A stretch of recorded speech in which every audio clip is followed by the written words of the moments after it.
विद्यार्थियों का SV children academy Rawla मंडी के ऑनलाइन प्लेटफॉर्म पे स्वागत है। कक्षा 9 विषय सामाजिक विज्ञान इतिहास के हम पाठ पढ़ रहे हैं और 5वें पाठ की हम चर्चा कर रहे हैं। 5वां पाठ अध्याय चल रहा है विश्व के चरावाहे, और विश्व के चरावाहे में बात करेंगे औपनिवेशिक शासन और चरावाहों का जीवन।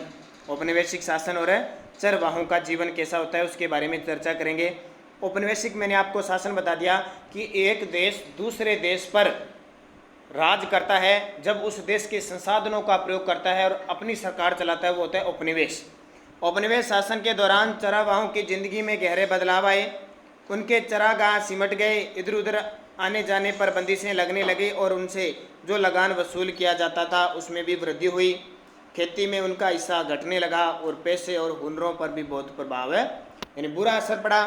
आइए देखें यह सब कैसे और क्यों हुआ। पहली बात, अंग्रेज सरकार चरावाहों को खेती की ज़मीन में तब्दील कर देना चाहती थी। ज़मीन से मिलने वाला लगान उसकी आमदनी का एक बड़ा स्रोत था। खेती का क्षेत्रफल बढ़ने से सरकार की आय में और बढ़ोतरी हो सकती थी। इतना ही नहीं, इससे जूट यानी पटसन, कपास, गेहूँ और अन्य खेतीहर चीज़ों के उत्पादन में भी इजाफा हो जाता, जिनकी इंग्लैंड में हुई ज़्यादा ज़रूरत रहती। अंग्रेज अफसरों को बिना खेती की ज़मीन का कोई मतलब समझ में नहीं आता था। ठीक है, यानी अगर खेती होती है तो ही ज़मीन उनके काम की होती थी, बाकी कोई काम की नहीं होती थी। उससे न तो लगान मिलता था और न ही उपज, यानी जहाँ जिस ज़मीन पर खेती फसल उगती थी ना उसी से ही वो मतलब रखते थे, बाकी उनसे कोई मतलब नहीं था। अंग्रेज ऐसी ज़मीन को बेकार मानते थे, उसे खेती के लायक बनाना जरूरी था। इस बात को ध्यान में रखते हुए 19वीं शताब्दी के मध्य से देश के विभिन्न भागों में प्रतिभूमि विकास के लिए नियम बनाए जाने लगे। इन कायदे कानूनों के जरिए सरकार गैर खेती हर ज़मीन को अपने कब्जे में लेकर कुछ खास लोगों को सौंपने लगी, यानी खेत है जहाँ पे खेती नहीं होती थी। इन लोगों को कई तरह की रियायतें दी गई और इस ज़मीन को खेती के लायक बनाने और उस पर खेती करने के लिए जमकर बढ़ावा दिया गया। ऐसे कुछ लोगों को गांव का मुखिया बना दिया गया। इस तरह कब्जे में ली गई ज़्यादातर ज़मीन चरावाहों की थी, जिन चरावाहे नियमित रूप से इस्तेमाल किया करते थे। इस तरह खेती के फैलाव से चरागाह सिमटने लगे और चरावाहों के लिए समस्या पैदा होने लगी। दूसरी बात, 19वीं सदी के मध्य तक आते आते देश के विभिन्न प्रांतों में वन अधिनियम भी पारित किए जाने लगे। इन कानूनों की आड़ में सरकार ने ऐसे कई जंगलों को आरक्षित वन घोषित कर दिया जहां देवदार या साल जैसी कीमती लकड़ी पैदा होती थी। इन जंगलों में चरावाहों की घुसने पर पाबंदी लगा दी गई। कई जंगलों को संरक्षित घोषित कर दिया गया। इन जंगलों में चरावाहों को चरवाही के कुछ परंपरागत अधिकार तो दिए, लेकिन उनकी आवाजाही पर भी सारी बंदिशें लगा दी, यानी अधिनियम लग गया। उसमें सरकार के कहने पर ही जंगलों में लकड़ी काटी जा सकती थी, किन किन जंगलों को काटना है, कौन से पेड़ को काटना है, ये नियम बना दिए। औपनिवेशिक अधिकारियों को लगता था कि पशुओं के चरने से छोटे जंगली पौधे और पेड़ों की नस्लें कोपले नष्ट हो जाती है। उनकी राय में चरावाहों के रेवड़ छोटे पौधों को कुचल देती है और कोंपलों को खा जाती हैं। कोंपले मतलब 2-2 दिन 3 पत्तियां निकलती है ना, तना होता है, उसको खा देती है।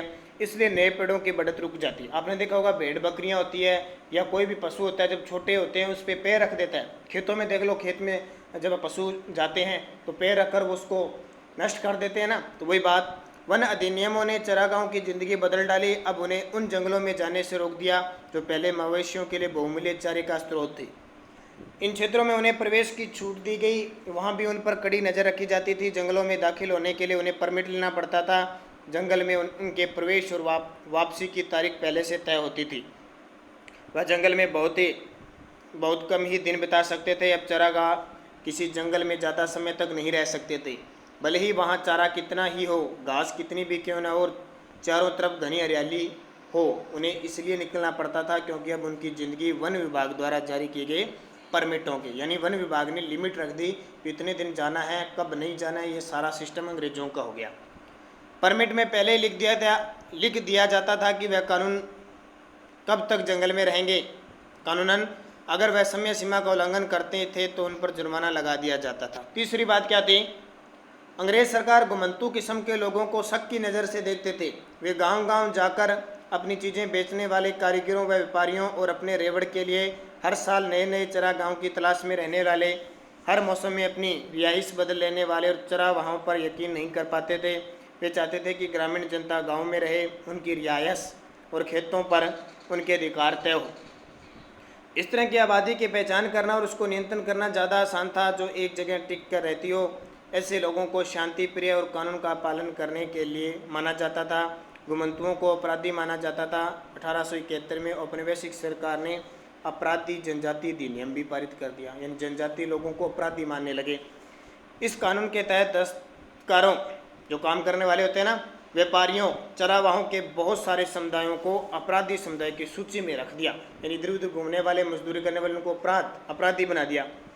उन्हें कुदरती व जन्मजात अपराधी घोषित कर दिया। इस कानून के लोग लागू होते ही ऐसे सभी समुदायों को कुछ खास अधिसूचित गांव बस्तियों में बस जाने का हुक्म सुना दिया गया। उसकी बिना परमिट आवाजाही पर रोक लगा दी गई। ग्राम्य पुलिस उन पर सदा नजर रखने लगी। चौथी बात क्या थी?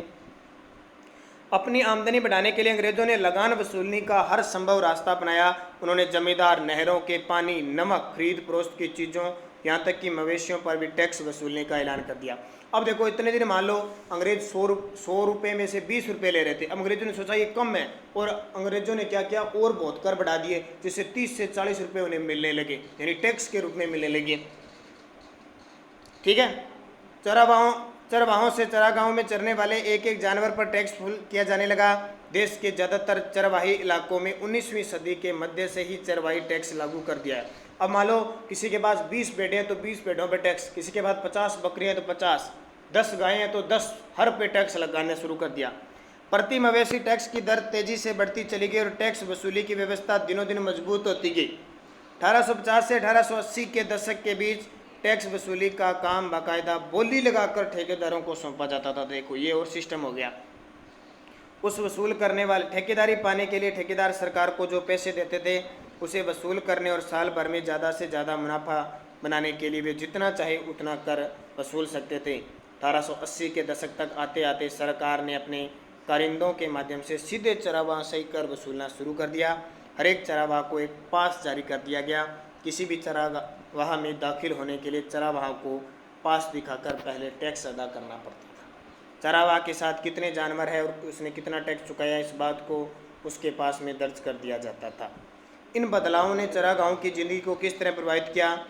इन चीज़ों की वजह से चरागाहों की गंभीर कमी पैदा हो गई, क्योंकि लोग टैक्स इतना दे नहीं पाते थे, इसलिए लोगों ने चराना पशु छोड़ दिए। जैसे जैसे ज़्यादा से ज़्यादा चरागाहों को सरकारी कब्जे में लेकर उन्हें खेतों में बदला जाने लगा, वैसे वैसे चरागाहों के लिए उपलब्ध इलाका सिकुड़ने लगा।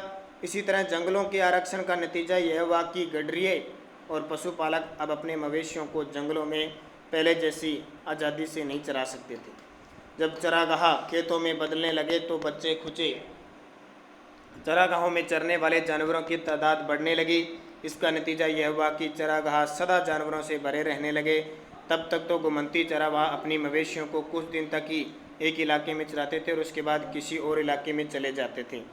इस अदला बदली की वजह से पिछले चरागाह भी फिर से हरे भरे हो जाते थे, लेकिन चरागाहों की आवाजाही पर लगी बंदिशों, ये देखिए, ये चरागाह थे अलग अलग, जैसे जम्मू कश्मीर में गुर्जर बकरवाल गद्दी, उत्तराखंड में भोटिया गुर्जर, ये बंजारे हमारे इस धौलपुर भरतपुर में, रायका जाति मारवाड़ में, मरुस्थल क्षेत्र में मलधारी, और इधर देखो दक्षिण भारत में भी है।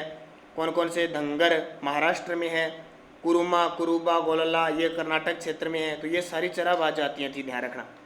और चरागाहों के बेहिसाब इस्तेमाल से चरागाहों का स्तर गिरने लगा, जानवरों के लिए चारा कम पड़ने लगा, फलस्वरूप जानवरों की सेहत और तादाद भी गिरने लगी। चारे की कमी और तब तक पड़ने वाले अकाल की वजह से कमज़ोर और भूखे जानवर बड़ी संख्या में मरने लगे। चरागाहों ने इन बदलावों का सामना कैसे किया? देखो कितनी प्रॉब्लम है। एक तो वो पहले आज़ादी से घूमते थे, जहाँ मर्जी आते थे वहाँ अपने चरागाह जो पशु थे, मवेशी थे, उन्हें रोक देते थे। ठीक है।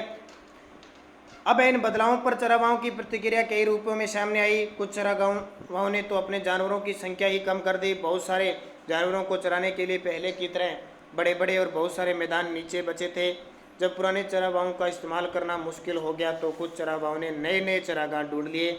मिसाल के तौर पर ऊँट और भेड़ पालने वाले रायका 1947 के बाद न तो सिंध में दाखिल हो सकते थे और न ही सिंधु के किनारे अपने जानवरों को चरा सकते थे। भारत और पाकिस्तान के बीच खींच दी गई सीमा रेखा ने उन्हें उस तरफ जाने से रोक दिया, यानी वो उधर थे तो उधर वाले रह गए, इधर वाले रह गए।